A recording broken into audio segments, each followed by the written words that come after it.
जोग रखिबा निरोग सुस्थ जीवन पाई दरकार जोग केवल शरीर नुहे मानसिक शांति और एकाग्रता पाई जोग गुरुत्वपूर्ण एथिपाई सारा विश्व में जोग प्रति सचेतनता सृष्टि करबा पाई आजिर दिन को अर्थात जून 21 तारिख को अंतर्जातीय जोग दिवस भाव पालन करा जाय थाए।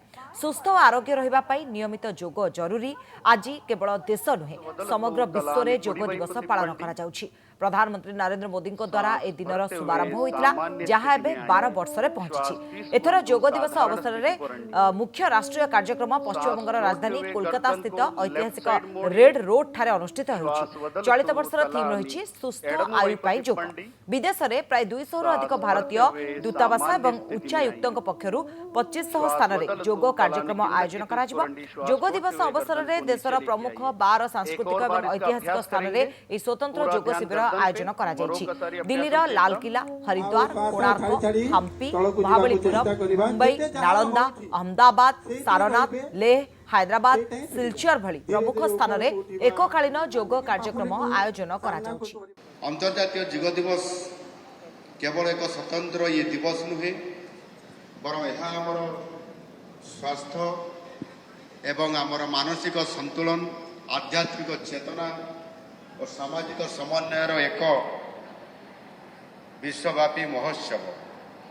यही दिवस आमको साहित्य, संस्कृति और जीवन दर्शनर गौरवमय परंपरा सहित आम समस्त को आग को अर्थात आम भविष्य को सुंदर रखापी आमको आग को ये प्रेरणा दे था।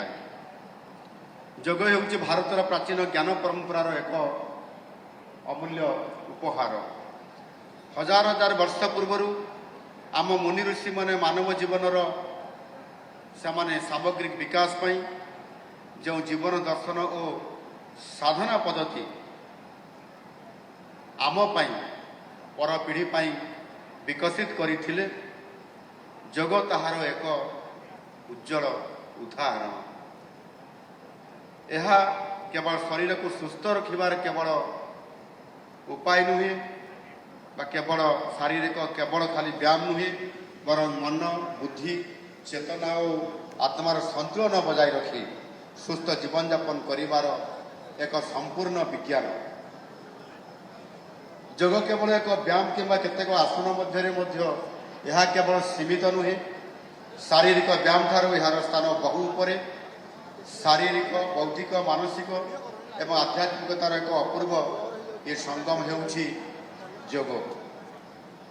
भारतीय संस्कृति एवं जोगी परंपरार सृष्टि होइतिले मध्य यह कौन से निर्दिष्ट धर्म सहित केवे भी जोड़ी ही नहीं। शरीर, आत्मा एवं चिंतन ये शक्ति को उद्बोधन करुथुबा ये जोग आज जाति, धर्म, वर्ण निर्विशेष समस्तंकर द्वारा संपूर्ण भाव में यह आज विश्व दरबार में आदृत हो पारि। जोग पूर्व मुख्यतः आम देश भितर सीमित होगी रही किंतु यशस्वी प्रधानमंत्री माननीय श्री नरेंद्र मोदी जी 2014 मे मासरे दायित्व ग्रहण करिवार मात्र 6 मास मध्य जोग को सारा विश्व में परिचित कराई से सर्वप्रथमे मिलित जातिसंघ प्रस्ताव रखी।